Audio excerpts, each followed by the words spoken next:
Hi, Goddess of Love here again. Kamusta kayo dyan mga goddess ko?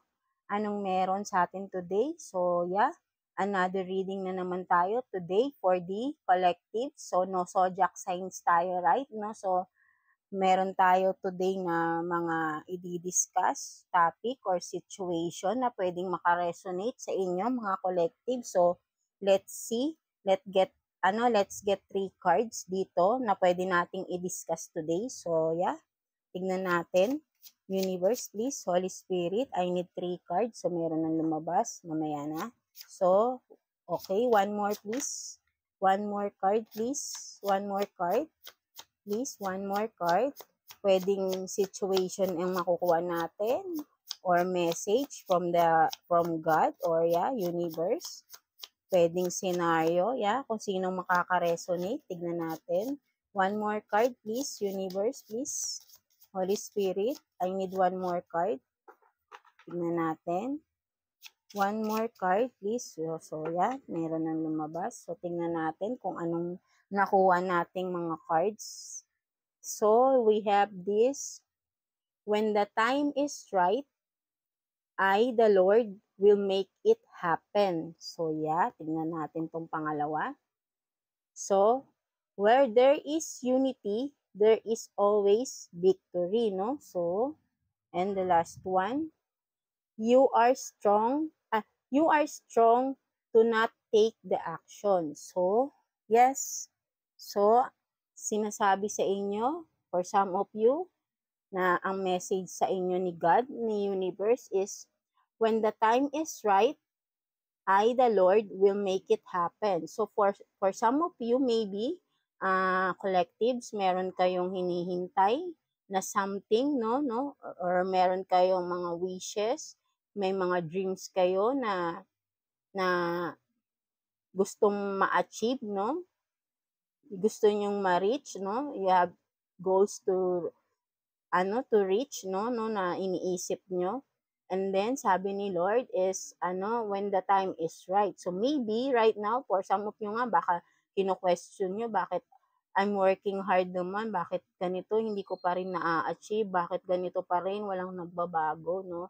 So, maybe, this is not the right time, no? So, sabi ni Lord sa inyo, sabi ni God, ni universe, this is not the right time, no? Kumbaga, you need to work more pa or maybe nga this is not the right time pa. Baka maybe kapag binigay niya sa inyo to ng ngayon ng mas maaga, hindi nyo maalagaan ng mas maaga. Hindi nyo hindi nyo mapagtagumpayan, no? So, kumbaga, patience is the virtue here, no? So, you need more patience and of course, work hard for it pa rin, no? Huwag tayong magko-question I work hard naman eh. Kung titignan mo is collective, you really work hard ba talaga for pursuing that dreams, that goals of yours? Really?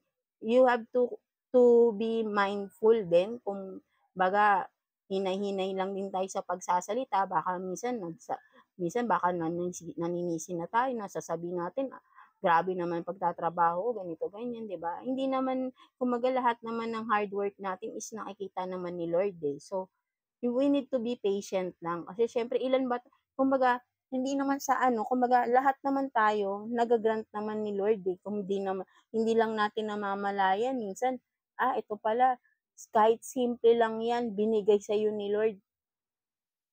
It's a blessing, di ba? Kumbaga, baka nung bata pa tayo, meron na rin tayo, di bang mga hinihiling kay Lord, right? No? So, maybe, nung bata tayo, may mga nakuha na tayo dun sa mga winish natin, di ba? Kasi, from the day na pinanganak tayo hanggang sa lumalaki tayo, kung mahilig tayong magdasal, di ba, nag-wish din tayo, right? No? So, siguro naman, kung ilang taon na tayo ngayon, siguro sa dami naman ng wini-wish natin, wala bang natupad kahit isa doon, right? So maybe naman napakarami nang nangyari, napakarami nang ibinigay, ginrant ni Lord for us, di ba, right? So this is not the right time for you, di ba? So sabi ni Lord is, kumbaga, it will make, the Lord will make it happen in the right time. and now is not the right time, right? No, so collective. So for some of you na nagtatanong bakit hindi pa nangyayari yung gusto nyo mangyari, then this is the answer. God answered, this is not the right time for you, collective, no? So, continue mo lang kung ano yung ginagawa mo, 'di ba? Kung ano man tong ginagawa mo for your goal, for your dreams, 'di ba? Continue mo lang 'yan. At least wala kang tinatapakang tao, no, right? So, basta ganun kasi minsan kasi hindi natin alam bakit tayo hindi na pupursue yung mga goals natin eh. Hindi lang naman dahil nag-work hard tayo eh, hindi porket nag-work hard tayo is dapat ma-receive na natin yung dreams. No. Kasi kapag halimbawa, maraming maraming factors para ma-receive natin ang isang dream. We have to be kumaga, we have to yung bang patunayan natin kay God, 'di ba? Na deserve natin makamit yung dream na yun, right? No? So maybe for some of us na halimbawa, yes, nagtatrabaho naman tayo, work hard tayo, right? No? But then pagdating ba natin sa family natin, nagwo-work hard rin ba tayo?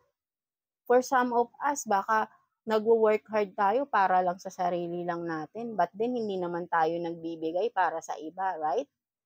'Di ba? For some of you, but then you are questioning, bakit wala pa yung goals ko, wala pa yung dreams ko, why it's still not happening, right? No? So, you have to look back. Ano bang ginagawa mo? Why are you working hard? Dahil lang ba para sa sarili mo? We are here in earth para hindi lang para sa sarili natin, right? 'Di ba? We are here because we have purpose. Dinagay tayo dito ni God dahil may purpose tayo, hindi lang para sa sarili natin. Para makatulong din tayo sa kapwa natin, even in a small ways, 'di ba? Kung nagwo-work hard tayo, para lang ba sa sarili natin? Of course not, right? Kailangan natin i-share yan sa family natin, 'di ba? Baka for some of you, hindi kayo nag-share, puro sarili nyo lang, lalo na ang mga kabataan, right? So, dapat, meron kayong,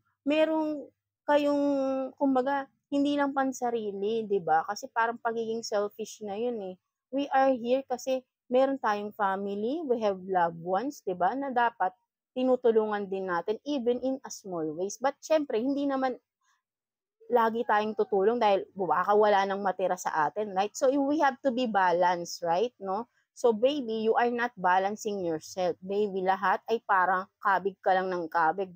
For some of you, no offensement, right? No? So yun nga, kung meron kang gustong ma-achieve, make sure na you are balancing yourself. May gusto kang ma-achieve, kailangan meron ka ring ibibigay. That's why dapat balance, give and take, right? 'Di ba? So that's it. Hindi naman tayo magbibigay kay Lord kasi kumbaga si Lord wala naman siyang kailangan na ibigay natin sa kanya. Ang kailangan lang ni Lord is have faith eh, 'di ba? Maniwala tayo sa kanya na mangyayari lahat. Maniwala tayo sa love niya, lahat. Have faith lang talaga, but then to be able to grant our wish, we have to give and take. Na humihiling tayo kay God, meron din tayong ibigay. Like for example, we have to share, 'di ba, sa kapwa natin. So yeah, that's it for some of you na naghihintay ng bakit wala pang nangyayari. So maybe I hope naka-resonate ka rito, no, collective, no. So yeah. So in this one naman, we have this, where there is unity, there is always victory, no? So from the word unity and victory, no, right? So yeah, kasi alam mo, ang mentality na kasi ng mga tao ngayon, no, no offensement ulit, no. So ang mentality na kasi ng for most of us, no, ako minsan hindi ko naman ine-accept yung sarili ko. Minsan may times din na ganun eh.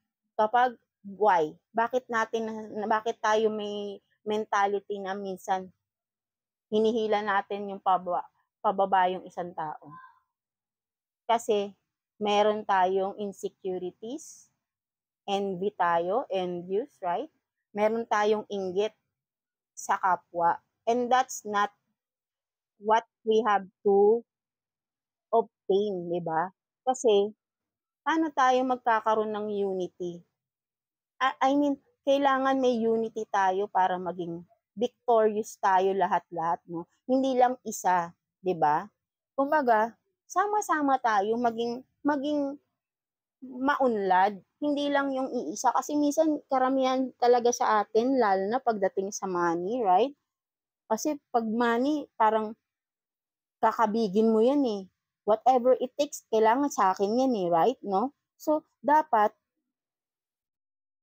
hindi ganun, 'di ba? Kumbaga dapat ayun na yung kasi ito kumbaga magulo na yung ano natin eh. Katulad ng nangyayari sa naggegerahan ng mga bansa-bansa natin, 'di ba? I mean sa ibang bansa naggegera sila, no? Kung titignan mo, 'di ba? Bakit kailangan bang maggera? Bakit? Kasi kung meron lang pagkakaisa, kung meron lang pagkakaunawaan, 'di ba? Walang maghihirap, walang magpapahirap. Pero kasi ayaw magpalamang ng isa, right? Kaya nagkakaroon ng awayan, nagkakaroon ng hindi magandang ugnayan sa bawat isa, 'di ba? Kung nagkakaisa lang tayo, meron tayong isa lang na pinupursong path, 'di ba? We will be victorious. At lahat tayo magiging victorious basta may unity tayo at iisang path lang ang dadaanan natin.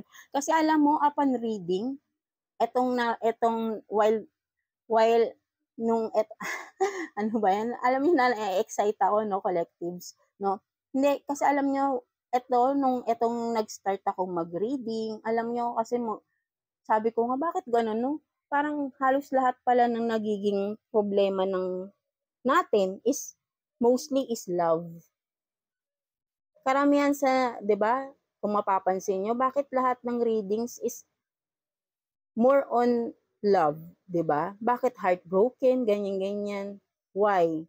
At bakit halos kung papansinin mo halos lahat nakaka-resonate. So ayun yung iniisip ko, lagi kong naiisip ko, halos pare-parehas lang pala yung scenario ng istorya ng buhay natin, no? May similarities talaga. Kumbaga, halos iisa lang yung nagiging reason, iisa lang yung pangyayari, 'di ba? Parang iisa lang yung scenario na ito most of us is niloko ng ating partner, nabigo tayo sa pag-ibig, dumanas tayo ng mga violence, 'di ba? Right, no? For some of us, kumbaga parang iisa lang nagkakaroon tayo ng problema sa pagmamahal. Bakit? Kasi isa sa atin hindi marunong magmahal. Isa sa atin umaabuso. Isa sa atin gustong makalamang. 'Di ba? Right? But then, bakit kaya nagkakaganon? Bakit? Kasi iba-iba yung pananaw natin sa buhay. Hindi tayo pare-parehas. Merong iba, from the start, bata pa lang sila, ang alam nila, kumita ng pera, ang goal nila is paglaki, gusto ko kumita ako ng pera, ganito, ganyan, ganyan. Kaya yung iba, kapag paglaki na is hahanapin yung mayaman, para syempre, hindi natin inaano yun, yes, kailangan natin ng money, right? No? But then, kung titingnan mo, parang ang nangyayari is kumbaga, nanloloko ka lang din ng kapwa mo. You're not choosing love, you're choosing money over love, right? No? So, walang mali doon kasi choice mo yan, you have the free will. Ang point ko is, if we have this one path, if we have this unity, halimbawa, sa isang government, right? Meron tayong sa isang barangay, may isang goal tayo, right? Halimbawa, like sa basura, minsan kung saan-saan tayo nagtatapon, kasi walang dumadaan na truck ng basura sa lugar nyo, something like that, diba?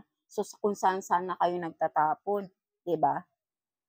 Kumbaga, parang napapansin nyo na, bakit walang dumadaan na basura, bakit ganito? So kung saan-saan na lang nagtatapon, right? Tapos, yung iba magtatapon sa mga ilog. Example lang to may ilog doon sa tabi ng inyong subdivision. So, yung iba doon magtatapon kasi walang dumadaan ng basura eh. Pero kung may isa, limbawa, may isang nag-stand up doon at pumunta sa homeowners association nyo, HOA, something like that, right, no? Or sa barangay mismo, na nag-complain, wala pong dumadaan na basura sa amin. Kaya kung saan-saan na lang tatapon, right? May isang nag-concern.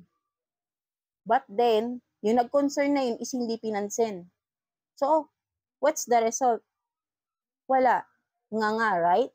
But then, may isang kung ito yung nangyari, example yung isang nag-voice out na walang basura, walang truck ng basurang dumadaan sa amin. Nagpunta sa barangay.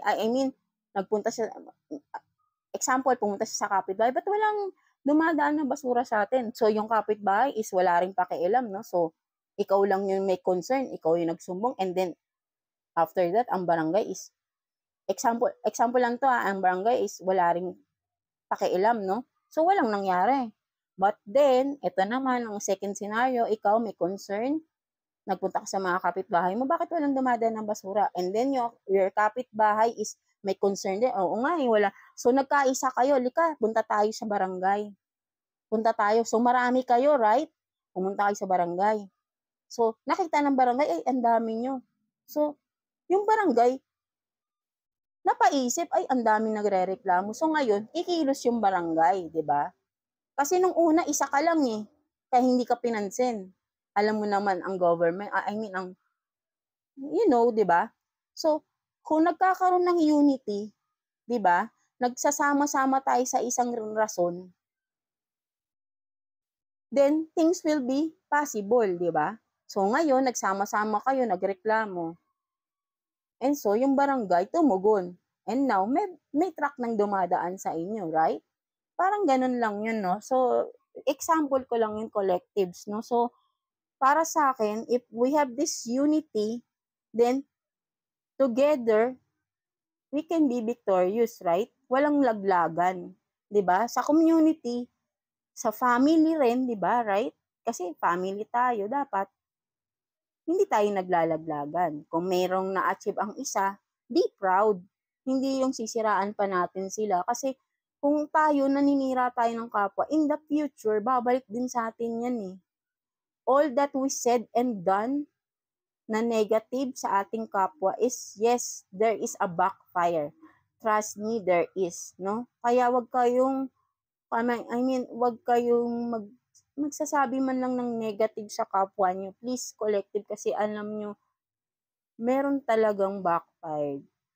Yes, this is really true. Kaya, hanggat maaari, let's do good to others, mostly sa ating sarili. Respect yourself, di ba? Once you are respecting yourself, ganun ka din sa ibang tao. Alam mo yung pagpapahalaga sa ibang tao. So, it means unity is starting within ourselves. Diba? Kung meron tayong unity sa heart and mind natin, nagkakasundo ang heart and mind, and we are balanced, we can adapt or we can share that balancing sa ibang person, sa kapwa natin, diba? We can share that respect, that love to other person. Genuinely, di ba, right? Hindi yung nagpapanggap lang tayo. And that is not unity kapag nagpapanggap lang tayo sa kapwa natin. Kasi pag once na nagpapanggap lang tayo sa kapwa natin, it means nanlalamang ka ng kapwa mo, right? So, if you want some unity, some peace, so yeah, if we have this unity, we can gain peace. We can achieve peace sa buhay natin, right? 'Di ba? So, yeah.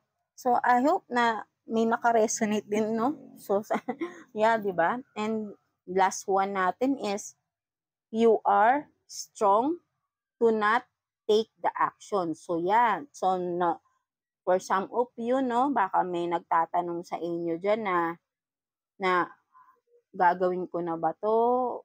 'Di ba? Baka meron kayong gustong gawin na pero nag-aalangan kayo. So, ito ang confirmation na wag muna.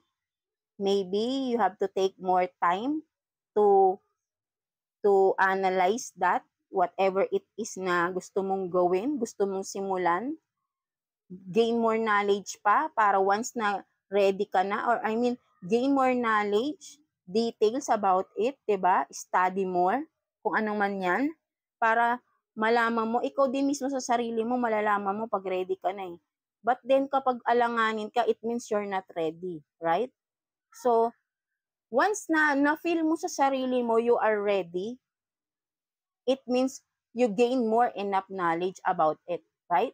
You are confident to do that. But then, if you are alanganin, ano ko, pero ano ba gagawin? But when you are questioning yourself, 'di ba, right?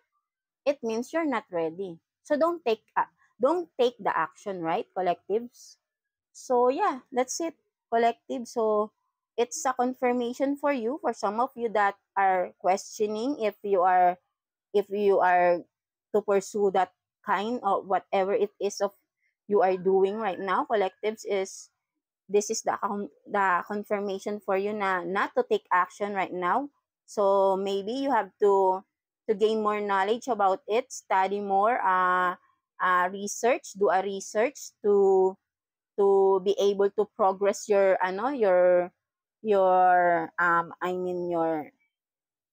yun nga, your knowledge, 'di ba, right? No, maybe you are lacking, you're still lacking of something about the details of it, 'di ba, right? No, so yeah, this is not the time to take the action, maybe in the future pa, right? So you have more time pa to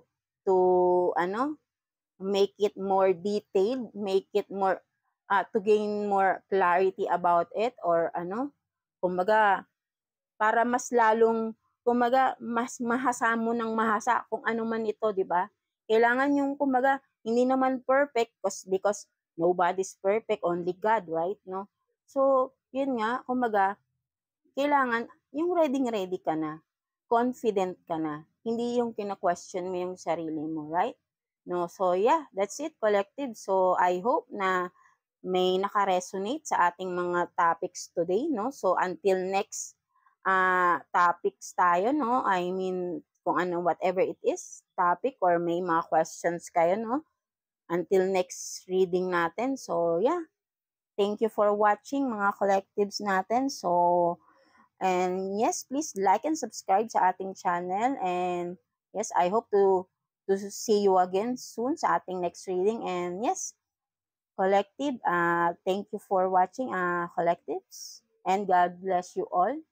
Don't lose faith in God, no? That's the most important. Yun nga, pinaka-importante sa buhay natin, right, no? So, yeah, that's it. Thank you, collective, and God bless you all. And yeah, thank you. Hi, collective, no? So, sana naririnig niyo ako, no? So, yeah, may additional pala akong, may additional akong message regarding this, no? So, yeah, meron akong na-realize, no? Parang, this is the much better explanation about this. You are strong to not take the action. So, yeah, ang mas accurate na explanation here is that not taking the action is not being hindi ibig sabihin na hindi ka nag-take action is mahina ka na or duwag ka, 'di ba? Hindi batayan ang hindi pagkikilos, ang hindi for example is kung halimbawa may awayan and ikaw ay umiiwas sa away, it doesn't mean na duwag ka, right? You are just strong enough para hindi makisali sa gulo. It's a wise decision. It's being strong and wise, right? No? So, yun nga, kumbaga, hindi kailangan lagi ka magte-take action sa isang bagay na pwedeng hindi naman mag-take action para lang sabihin na malakas ka, 'di ba? There are things to be done na hindi kailangan padalos-dalos, or there are things na hindi dapat gawin para lang sabihin na strong ka. Like, for example, yung may naghahamon sa'yo, something like that, pero hindi mo pinatulan. Then, sasabihin ng kaaway mo is duwag ka. No. You're just being wise not to yes, not to take the action, di ba? Umiiwas ka lang sa gulo eh. Right?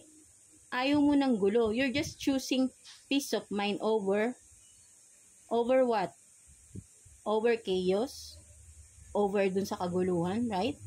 Because you are choosing peace. Diba? So, it's being wise not to take the action. At the same time, it's being strong. Diba? Hindi kaduwagan ang hindi pagkilos, ang hindi pagpatol sa isang istorya, no? Right? Halimbawa, may nag-aano sa'yo, may nagchichismis sa'yo, so hindi mo pinapansin. So, yung iba sasabihin, duwag ka ata or takot ka atang kumprontahin yung nanchichismis sa'yo, right? No? So ikaw, sasabihin mo, for what? Bakit ko siya papatulan?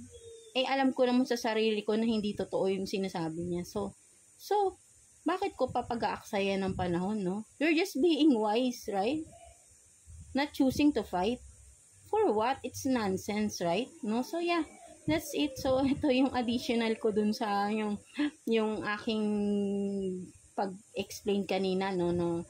Mas medyo, dito ko lang medyo kasi kanina inaayos ko siya. So, parang biglang pumasok sa mind ko na parang ito pala yung dapat kong sinabi, no?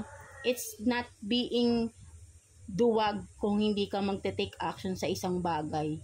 So, if you are collective is thinking of not taking the action, kaso lang nag-aalangan ka, baka sabihin sa'yo is baka mabash ka or something na duwag ka sabihin. No. If you think na dapat hindi mo gawin, then don't do it. Diba? You're just being wise to not take the action. You're just being stronger. Diba? Kasi sarili mo yan eh. Bakit ka makikinig sa iba? Diba? Kung ano man yung magawa mong mali, ikaw yung consequence mo yun eh. Hindi naman sa kanila, right? So yeah, that's it, collectives, no? So, pahabol ko lang to, no? So yeah, again, thank you for watching and please like and subscribe sa ating channel again, no? So, see you again, ating collectives, no? So, God bless you all. And yes, thank you, collective.